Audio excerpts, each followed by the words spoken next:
नमस्कार। मैं शिव गोविंद द्विवेदी आप सभी का अपने YouTube channel Shiv Dwivedi math पर हार्दिक स्वागत करता हूं और आशा करता हूं कि आप लोग वीडियो समय से देख रहे होंगे।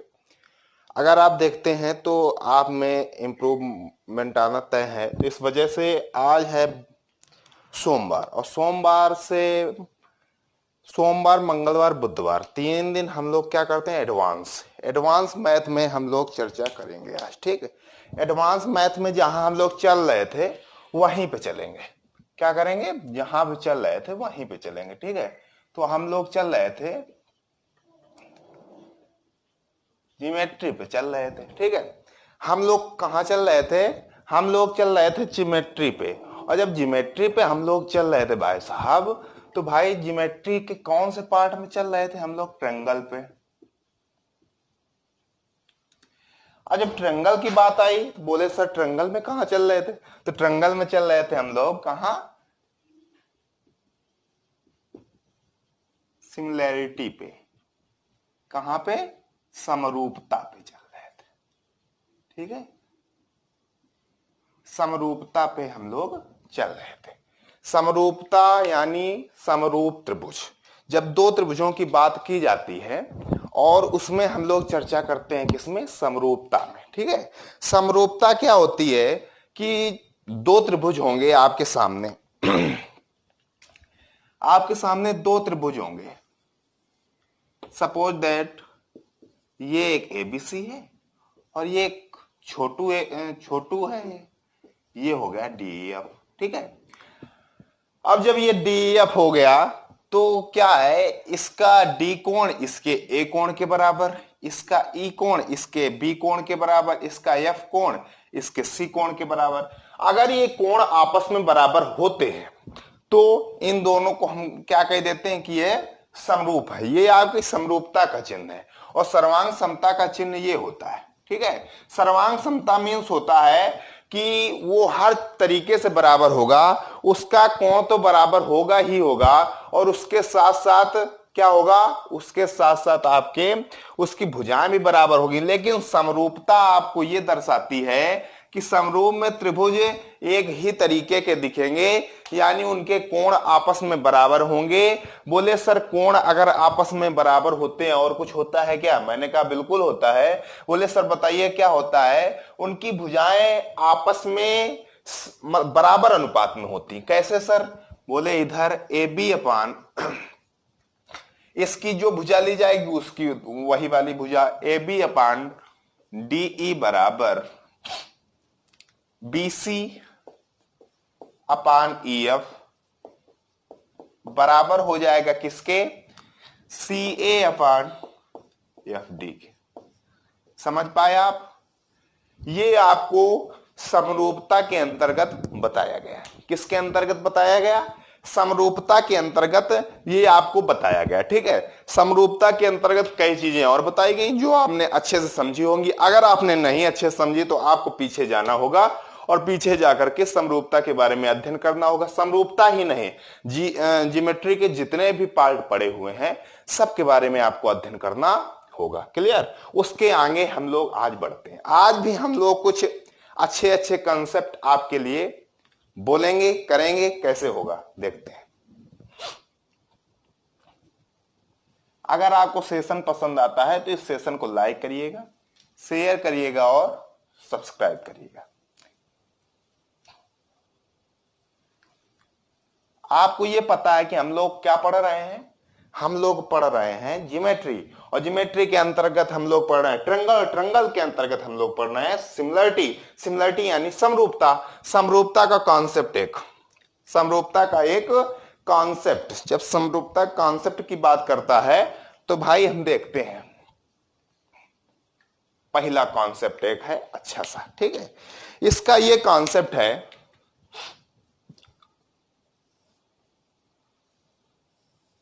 अगर दो त्रिभुज एबीसी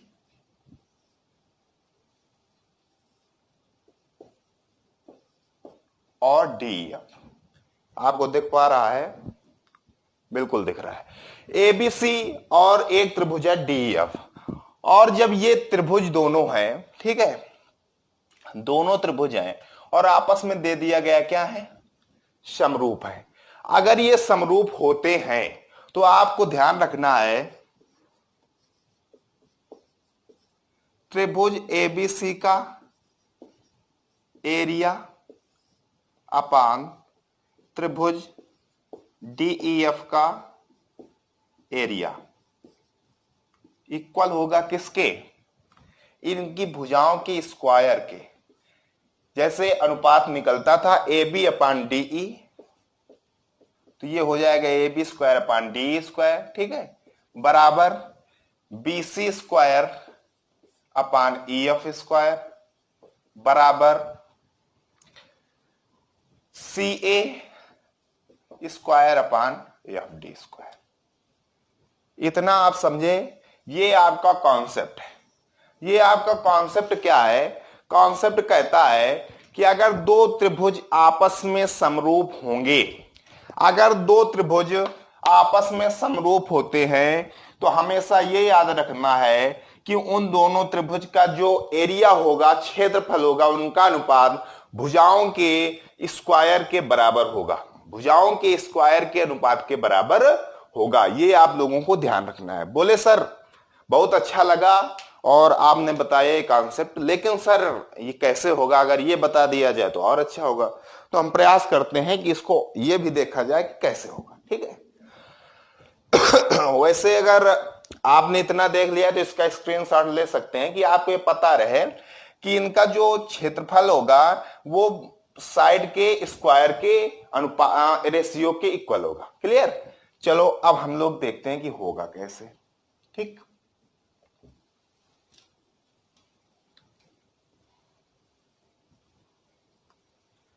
सबसे पहले एक छोटी सी बात जान लेते हैं।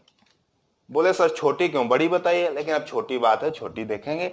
अगर दो त्रिभुज हैं, अगर दो त्रिभुज हैं, एबीसी है और डीईएफ है, ठीक है, एबीसी है और डीईएफ है, अगर ये दोनों समरूप हैं तो समरूप की जो मतलब समरूप का जो रूल है उसको फॉलो करते होंगे। बोले सर बिल्कुल। तो इसमें A B upon DE, A B upon DE बराबर होगा बी सी अपान ई एफ के, और ये बराबर होगा किसके, सी ए सी अपान डी एफ के। होगा ऐसा कि नहीं होगा, ऐसा होगा कि नहीं होगा, ऐसा होगा अथवा नहीं होगा, बिल्कुल होगा। जब अगर ये समरूप होंगे तब ये होना तय है। अगर समरूप ये दोनों त्रिभुज हैं तो ये होना बिल्कुल तय है। और जब तय है तो भाई ये त्रिभुज है और इसकी ऊंचाई ये हमने क्या मान ली, h1 मान ली, और ये हमने मान ली h2। क्लियर। ये h1 मान ली, इसको मैंने मान लिया p और इसको मान लिया q। कोई दिक्कत, यहां तक तो कोई दिक्कत नहीं है, आगे बढ़ते हैं। जब इतना हमने मान लिया, बोले सर बहुत अच्छा किया जो मान लिया, तो हमने कहा अच्छा नहीं किया, इसमें आपको ये देखना होगा अगर ये दोनों त्रिभुज समरूप हैं और ये आपने पर मतलब यहां पे खींचा है क्या, लंब, और जब एल्टीट्यूड शीर्ष लंब खींचा गया है तो आपको ये पता है कि ये 90 अंश का और ये 90 अंश का, ये कोण इस कोण के बराबर।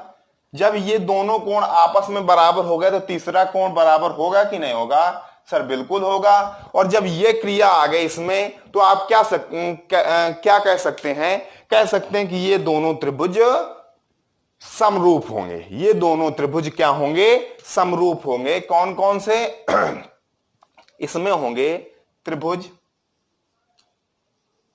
त्रिभुज एबीपी व त्रिभुज डीईक्यू, ठीक है। तो आपको क्या याद रखना है, A B upon DE, A B upon DE बराबर बीपी अपान ई क्यू बराबर एपी लिखो चाहे h1 लिख दो, h1 upon h2।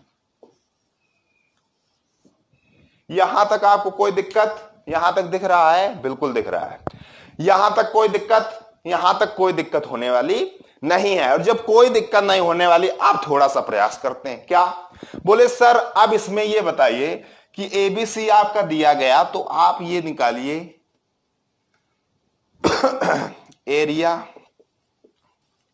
Area of triangle ABC. ABC का क्षेत्रफल कैसे निकलेगा? इसका क्षेत्रफल 1/2, आधार कितना है? आधार है बीसी, ठीक है। आधार क्या है इसकी? आधार है बीसी, ठीक। आधार है बीसी और इनटू क्या हो जाएगा? आधार गुणा ऊंचाई होती है तो h1 हो जाएगा। कोई दिक्कत है यहां तक? यहां तक कोई दिक्कत नहीं होगी। अब क्या बोले सर? बोले sir area of triangle DEF बराबर हाफ ईएफ इंटू H2। आधार इंटू ऊंचाई हो जाएगी, 1/2 आधार इंटू ऊंचाई। इतना यहां तक समझ में आया? और जब यहां तक आपको समझ में आ गया तो आपको कोई टेंशन लेने की आवश्यकता नहीं है। बोले सर अभी तो पूरा पड़ा है, टेंशन क्यों नहीं लेंगे? टेंशन तो जरूर लेंगे, लेकिन नहीं लेना है। इधर देखेंगे कि हमने निकाला था इनका अनुपात, तो अब अनुपात यहां पे अगर हम निकालते हैं, इनका अनुपात अगर कर दिया जाए, ठीक है, इनको अगर बट्टे में ला दिया जाए तो 1/2 से 1/2 कैंसिल हो जाएगा। हो जाएगा कैंसिल कि नहीं हो जाएगा? और जब ये कैंसिल हो गया तो अब क्या करेंगे सर? अब बेटा ये करना है आपको कि BC अपान EF को हम क्या लिख सकते हैं? BC अपान EF बराबर AB अपान DE के। तो इसको हम लिख सकते हैं AB अपान DE, बिल्कुल लिख सकते हैं। बोले सर H1 और H2 अभी बचा है, तो H1 अपान H2 को यहां से हम लिख सकते हैं AB अपान DE, AB अपान DE। क्लियर? तो अब क्या हो गया? ये क्या हो गया? आगे जाएगा, लिख जाएगा AB, ये हो गया भाई साहब AB square upon DE square. तो जो मैंने आपको बताया था कि इन दोनों का जो अगर समरूप हो त्रिभुज, तो इन दोनों के एरिया का अनुपात होता है भुजा के स्क्वायर के अनुपात के बराबर। वही आपका आ रहा है। इसी तरीके से सभी भुजाओं के लिए निकल सकता है। ये आपको समझ में आया? और जब ये आपको समझ में आया है तो एक खास तौर पे एक बात याद कर लीजिए। बोले सर क्या याद करनी है? वो भी बता दीजिए। तो बिल्कुल बताऊंगा, चिंता न करिए। अगर आपको इतना समझ में आ गया है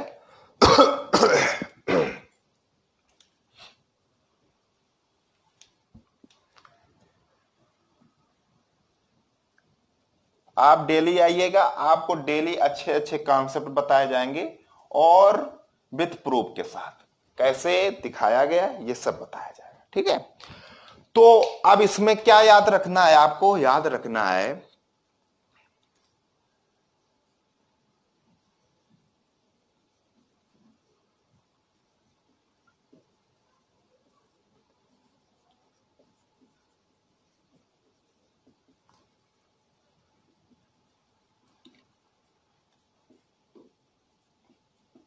AB square upon DE square बराबर BC square upon EF square बराबर क्या होगा? AC square upon DF square, और बराबर क्या होगा? M1 square upon M2 square बराबर होगा AL1 square upon AL2 square बराबर होगा AB1 square upon AB2 square बराबर होगा R1 square upon R2 square बराबर होगा capital R1 square upon R2 square. बोले सर ये आप क्या लिखते चले गए? तो मैं समझाने का भी प्रयास करता हूं आपको कि भाई अगर ये आपने एल्टीट्यूड खींचा था, क्या खींचा था? एल्टीट्यूड खींचा था, शीर्ष लंब खींचा था।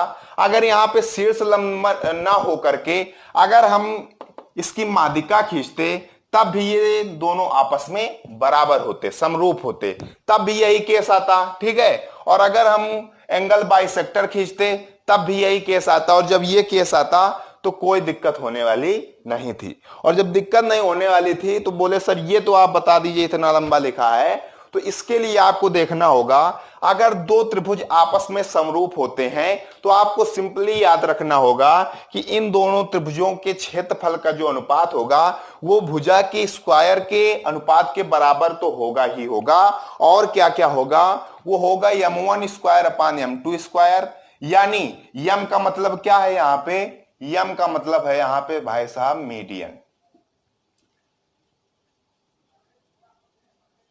मीडियन यानी माध्यिका है, ठीक है। यम का मतलब यहां पे क्या है, मीडियन है, माध्यिका है। बोले सर AL और AL2 क्या मतलब, जो यहां पे खींचा गया है, AL मींस होता है एल्टीट्यूड। एल्टीट्यूड यानी आपको शीर्ष लंब, अगर शीर्ष लंब दिए जाएं तो उनके स्क्वायर के अनुपात के बराबर होता है, ठीक। बोले सर ये क्या है, AB का मतलब कोई भुजा से नहीं, AB का मतलब है एंगल बाइसेक्टर। एंगल बाइसेक्टर यानी कोण अर्धक। कोण अर्धक, ठीक है। ये क्या है आपका, कोण अर्धक है, ठीक। अब जब ये कोण अर्धक है, बोले सर ये R1 R2 क्या है, ये जो स्मॉल r है आपकी अंतःवृत्त की त्रिज्या है।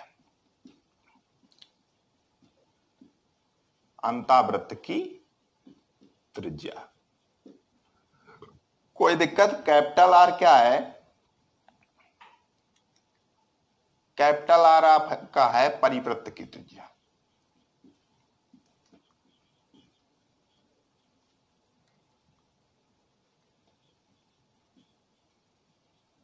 ये आप लोग विशेषतर याद रखेंगे, ठीक है। ये जो मैंने आपको आगे लिखा है, ये इसके बारे में आपको बता दिया कि ये क्या क्या है, तो इसको भी आपको याद रखना है। आपको सिंपली ये याद रखना है कि अगर दो समरूप त्रिभुज दिखाए जाएं तो आपको ये हमेशा याद रखना है कि जो भी दिया जाए, जो भी दिया जाए, जो भी दिया जाए उनके स्क्वायर के अनुपात के बराबर होगा। बस उनके स्क्वायर के अनुपात के बराबर होगा, बस इतना आपको सिंपली याद रखना है, ठीक है। तो ये कॉन्सेप्ट आपका बहुत अच्छा कॉन्सेप्ट था। टाइम लगना ये जरूरी नहीं है कि थोड़े से टाइम में हो जाए, लेकिन टाइम अगर लग रहा है तो उसको अच्छे से होना चाहिए, मतलब आपके अंदर कॉन्सेप्ट जाना चाहिए। अगर आपके अंदर कॉन्सेप्ट जा रहा है तो आपका टाइम लग रहा है तो कोई बड़ी बात नहीं है, ठीक है। अब ये आपका एक कॉन्सेप्ट मिल गया। दूसरा कॉन्सेप्ट इसी तरीके का है, उसको मैं प्रूव करके नहीं बताता हूं, ये बता दे रहा हूं। जैसे अगर क्षेत्रफल की बात आ गई तो ये हो गया। अब आपको अगर पता चले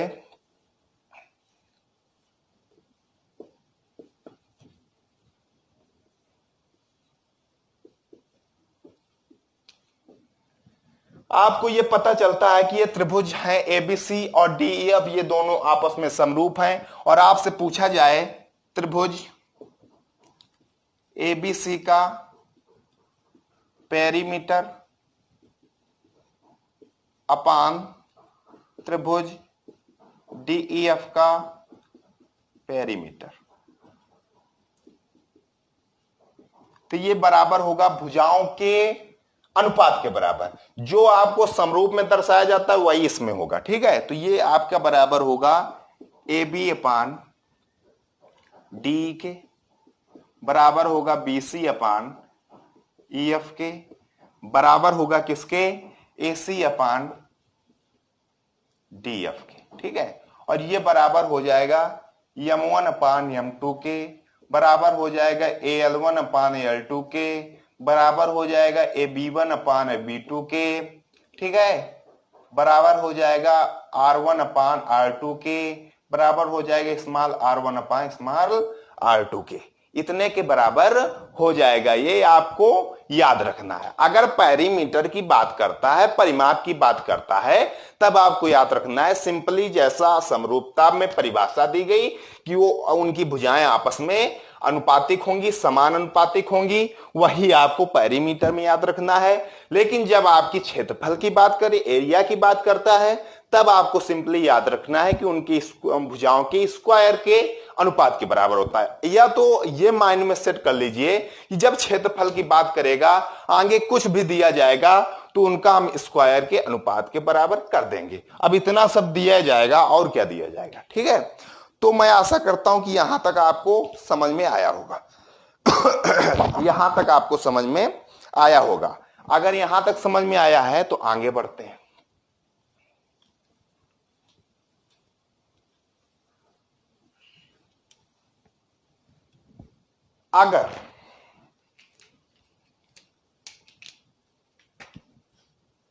अगर एक समतल है, एक आपका समतल है और उस समतल में क्या है,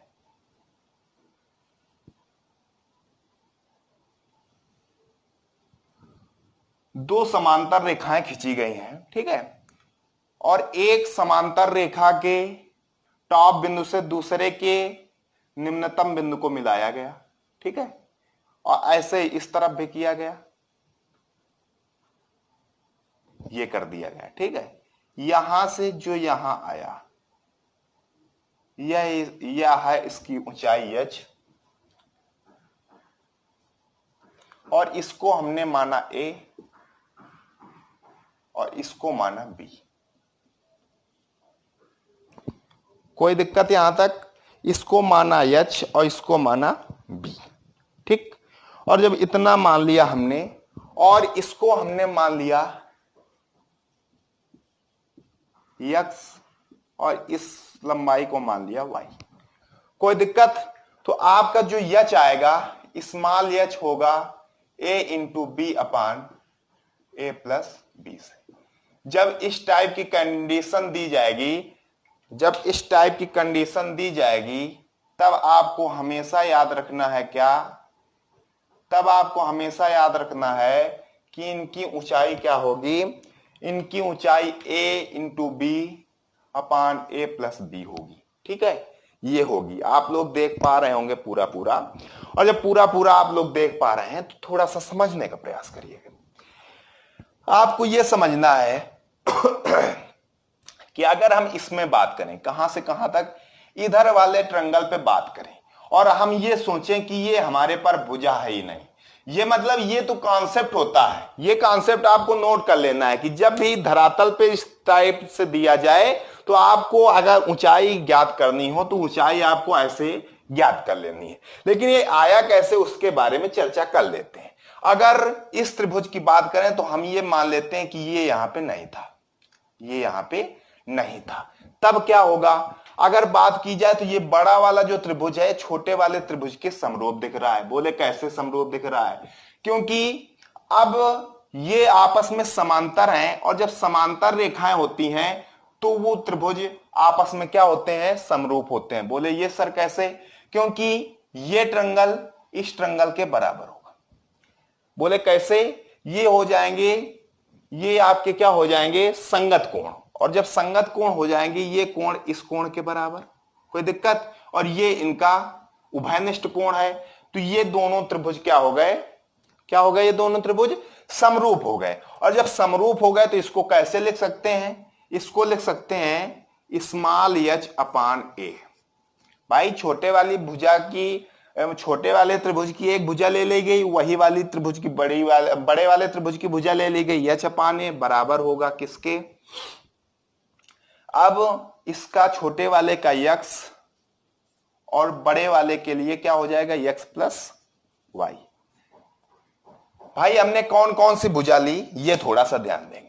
ये जो आपका बड़ा त्रिभुज है इसकी बड़ी वाली भुजा ले ली स्मॉल है, छोटे वाले की स्मॉल ये वाली भुजा ले ली, ये वाली भुजा आपकी, ठीक है।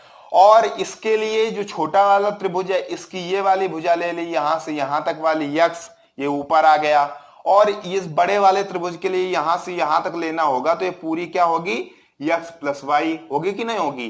तो ये हमने x प्लस वाई ले ली, तो ये आपका यहां से आ गया। अब इसको और थोड़ा छोटा कर दें, क्या होगा? h अपान a, ठीक है, क्या होगा? h upon a, h upon a आ गया ये। इसको अगर ऐसे ना लिखा जाए उल्टा लिख दें और अच्छा हो जाएगा, a अपान h बराबर x प्लस वाई अपान x। इसको और अच्छे से लिख सकते हैं, क्या लिख सकते हैं? a अपान h बराबर 1 प्लस वाई अपान x। ये समीकरण आपका 1 हो गया। हो गया कि नहीं हो गया? इतना आप समझ पाए? इतना आप समझ पाए?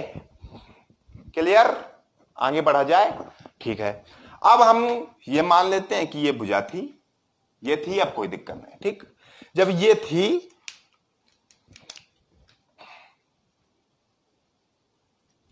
फिगर को समझने का प्रयास करेंगे, ठीक है। अब हम ये मान लेते हैं, इस त्रिभुज की बात करते हैं, ये बड़ा वाला जो त्रिभुज है, मतलब यहां से लेकर ये बी वाला जो है, अब इसको देखते हैं। इसके लिए हम ये मान लेते हैं ये भुजा यहां पे नहीं थी, ये भुजा यहां पे नहीं थी। और जब ये भुजा यहां पे नहीं थी, तब फिर ये दोनों समांतर है, और जब समांतर है, ये कोण इस कोण के बराबर और ये कोण इस कोण के बराबर होगा, क्योंकि संगत कोण। और जब संगत कोण है तो ये दोनों त्रिभुज क्या हो जाएंगे, समरूप हो जाएंगे, और समरूप हो जाएंगे तब इसके लिए क्या होगा, इसके लिए भी वही कर देना है। इस वाले की बड़ी भुजा यानी small B upon small H बराबर हो जाएगा किसके, एक्स प्लस वाई अपान छोटे वाले के लिए क्या है, वाई, ठीक। इसको और अच्छे से लिख सकते हैं, बी अपान एच बराबर हो जाएगा, दिख पा रहा है, यहां पे दिख पा रहा है, ठीक है, एक्स अपान वाई प्लस 1। कोई दिक्कत यहां तक, यहां तक कोई दिक्कत? बोले कोई दिक्कत नहीं सर। और जब कोई दिक्कत नहीं है तो अब आगे क्या करेंगे, अब आगे आपको करना है, ध्यान दें थोड़ा सा, ये आपका जो 1 है इधर ले आए तो ये हो जाएगा वाई अपान एक्स बराबर ए माइनस एच अपान एच, ठीक। और यहां से क्या आ जाएगा, एक्स अपान वाई बराबर बी माइनस एच अपान एच। ये हो गया। अब आप कर सकते हैं इनको इक्वल, कैसे, अब इसको उल्टा करके इसके बराबर कर दो, क्योंकि वाई अपान एक्स है, ये एक्स अपान वाई है, तो हो जाएगा एच अपान ए माइनस एच बराबर बी माइनस एच अपान एच, ठीक है। इतना कर दिया, कोई दिक्कत, इतना कर दिया, कोई दिक्कत। और जब यहां तक कोई दिक्कत नहीं तो यहां पे समझ लेते हैं इधर, तो इसका हम गुणा कराएंगे तो हो जाएगा एच स्क्वायर, एच स्क्वायर बराबर हो जाएगा, एच स्क्वायर आपका बराबर हो जाएगा किसके, एच स्क्वायर बराबर हो जाएगा ए माइनस एच और बी माइनस एच के, ठीक है। तो एच स्क्वायर बराबर हो जाएगा A B minus A H minus H B plus H square. H square plus का एच स्क्वायर प्लस का कैंसिल हो गया, ठीक है। ए बी बराबर A H plus B H, ठीक। तो एच यहां से कॉमन ले लिया तो आ गया A B upon A plus B.